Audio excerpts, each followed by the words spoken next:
Hello and welcome back. Like always, I'm here with a lesson from your English text, Moments. We've all grown up reading captivating stories. Now, it is time for you to listen to one of my favorite story, The Happy Prince by Oscar Wilde. So what are we waiting for? Let us jump right into it. And I would like to do so by first giving you a brief introduction of the renowned and one of the greatest writer, Oscar Wilde. Oscar Wilde was born on 16th October 1854 at Westland Row, Dublin in Ireland. He was an author, playwright, and poet in late Victorian England. In an ever-changing world, Oscar Wilde's words never lose their meaning and significance. His stories are not only timeless 19th century classics, but also moving, comical, and full of hidden teachings for life. The Irish playwright is known for his concise but powerful quotes. In his ingenious way, he strives to inspire the audience to be passionate and ambitious in life in order to achieve their aims. For me, Oscar Wilde is a writer whose legacy rests upon his talent for telling stories in a moving way, while inspiring the reader or audience to make the most out of life. Wilde's plays and other works effortlessly captivate the reader or audience today, whisking us into his 19th century world with him, something that gives his plays posterity. Have you ever heard someone say, "It's better to give than receive"?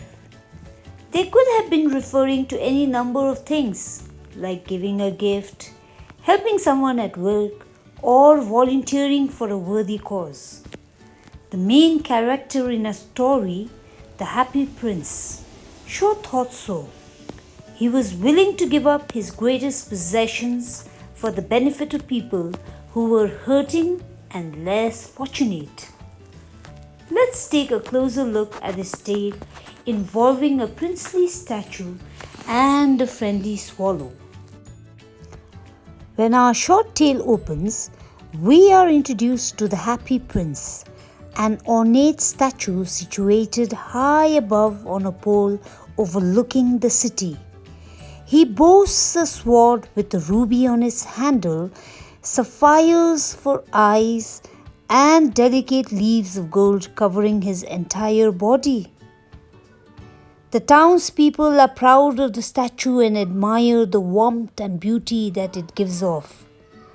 It is springtime in the prince's city, and a group of swallows has moved from one location and are en route to Egypt, leaving behind one of their own.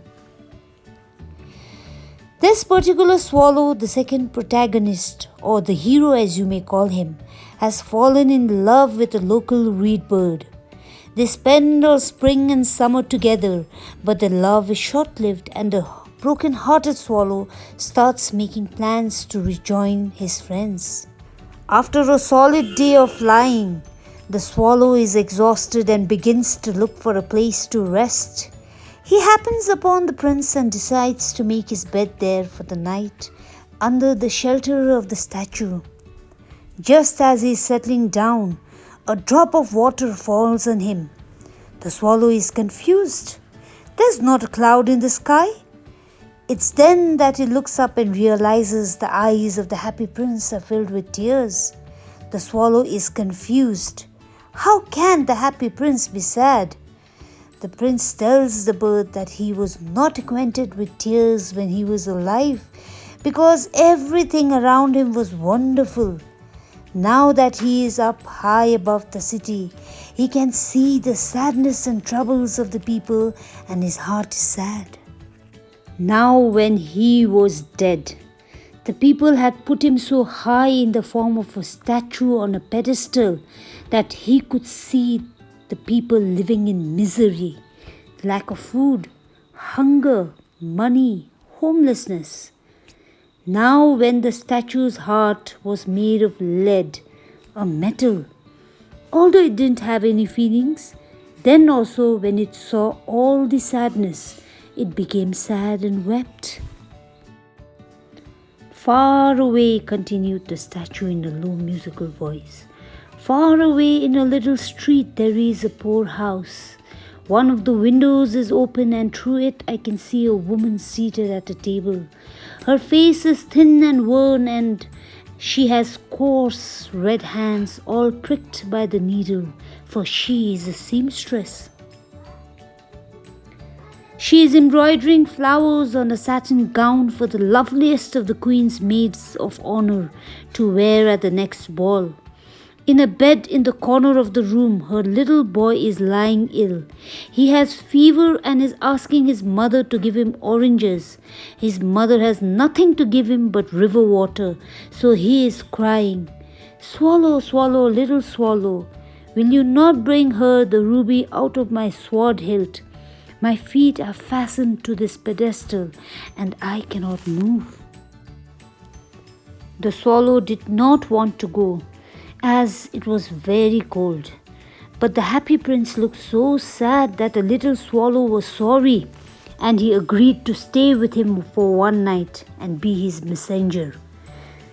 The swallow picked out the great ruby from the prince's sword and flew away with its beak over the roofs of the town. He passed by the cathedral tower where the white marble angels were sculptured. He passed by the palace and heard the sounds of dancing. The swallow finally reached the poor woman's house and looked in. The boy was suffering from fever, and for that reason he was not able to go to sleep. So he was turning left and right on his bed, and his mother was very tired due to working for long and had fallen asleep. After keeping the ruby stone on the table, the swallow went near the boy as his mother was sleeping and no one was taking care of him. It shook its wings near him, because of which the boy could feel the cool air and felt better. Then the swallow flew back and went to the statue of Happy Prince and told him what all he had done. He also felt it strange, because he felt quite warm now, although it was very cold. The prince then said, "It is because you have done a good action." That night, the swallow was so tired that he fell asleep.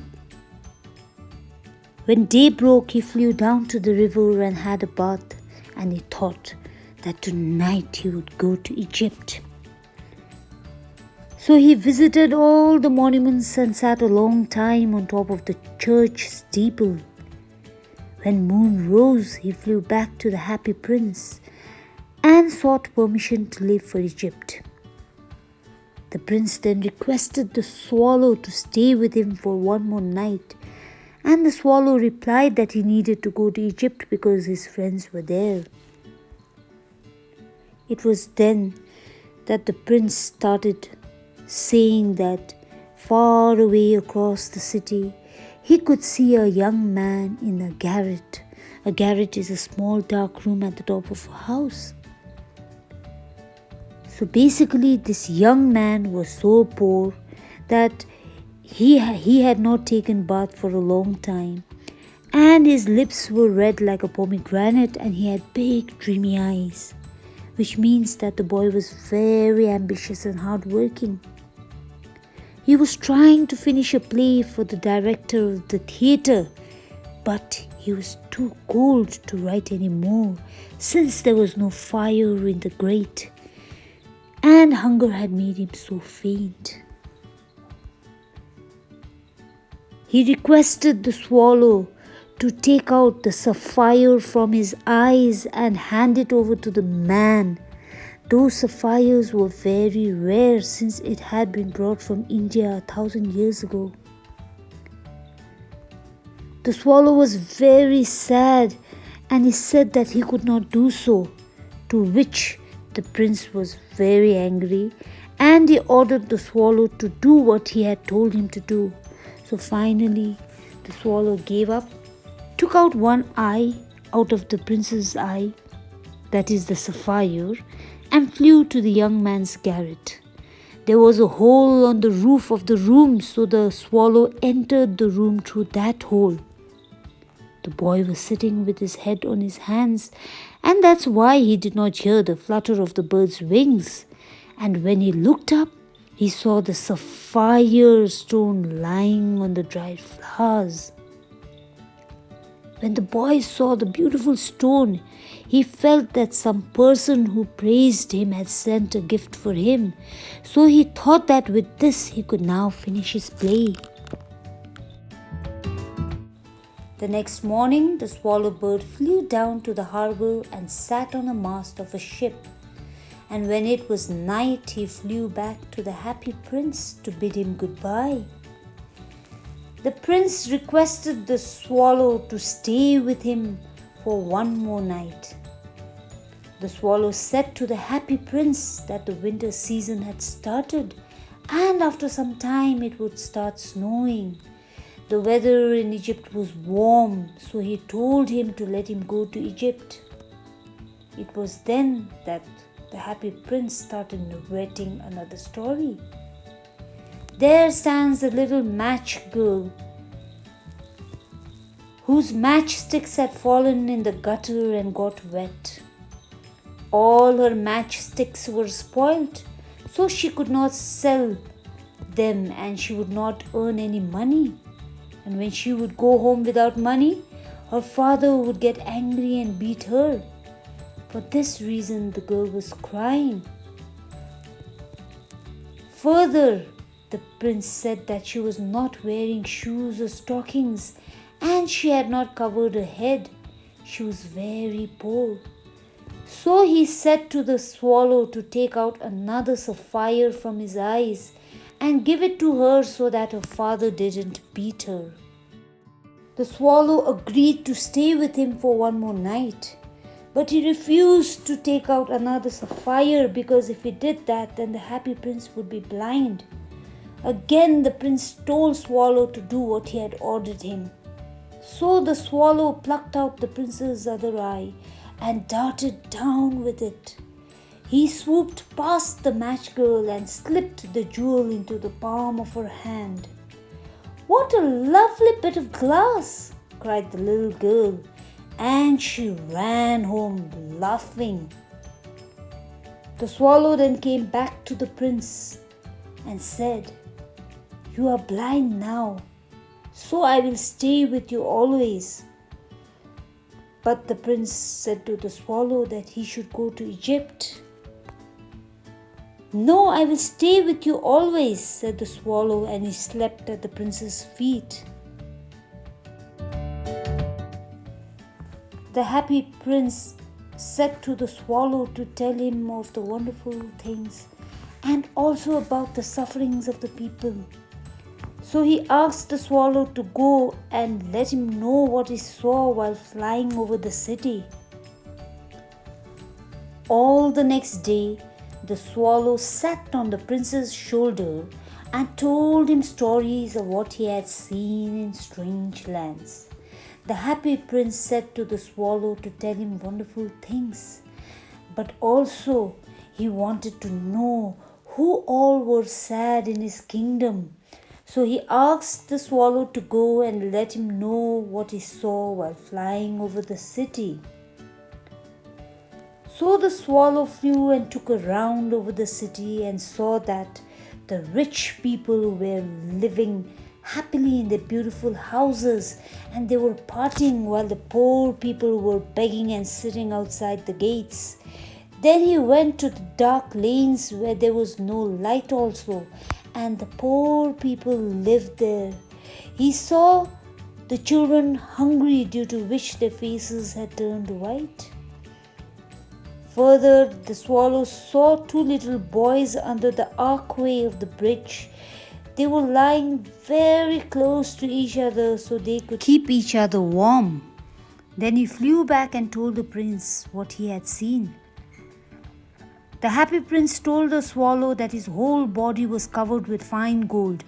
He could take tiny pieces of gold from his body and give it to the poor people in need. Slowly, the swallow took out the gold layers from the statue of the happy prince.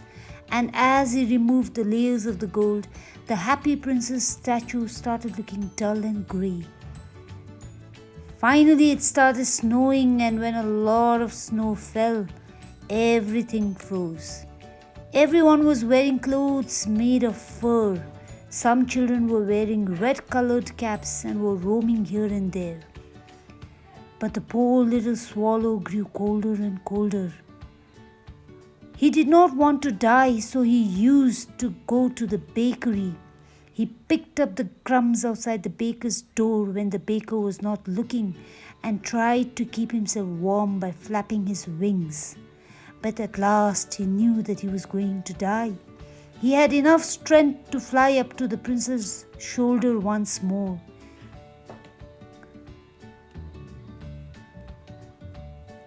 "Goodbye, dear prince," he murmured.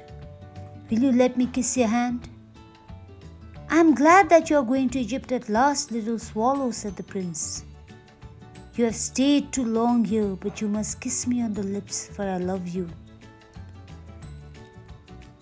He kissed the happy prince on his lips and fell down to the feet of the happy prince and died. As soon as the bird died on the happy prince's feet, an unusual sound came out from the statue.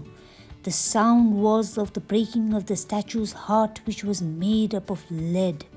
The heart broke because of the death of his beloved bird. Early next morning, the mayor of the city along with his councillors were taking a round of the area where the statue of the happy prince was erected.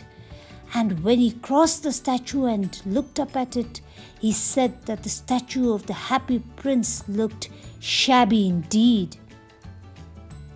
The mayor noticed that the ruby stone which was placed in the handle of the sword was missing. The sapphires from the statue's eyes were also missing, and the layer of the gold from its body was also missing. The art professor of the university said that now the statue of the happy prince did not look beautiful and was not useful anymore, and so they should demolish it. Then they melted the statue in a furnace, and the supervisor of the foundry saw a strange thing. The heart of the happy prince's statue, which was broken into two pieces, was not melting in the furnace, so they threw it as it is in the dust heap. Coincidentally, they threw the heart of the happy prince where the dead swallow was also lying. God then asked one of his angels to bring him the two most precious things of the city. The angel brought the two pieces of heart of the statue and the dead swallow bird. "You have rightly chosen," said God, "for in my garden of paradise this little bird shall sing forevermore, and in my city of gold the happy prince shall praise me." And that's the end of the story. Love, compassion and sacrifice. That's what the theme was about. It also shows us that outward beauty is nothing. It is just a show. The real beauty is the love and sacrifice.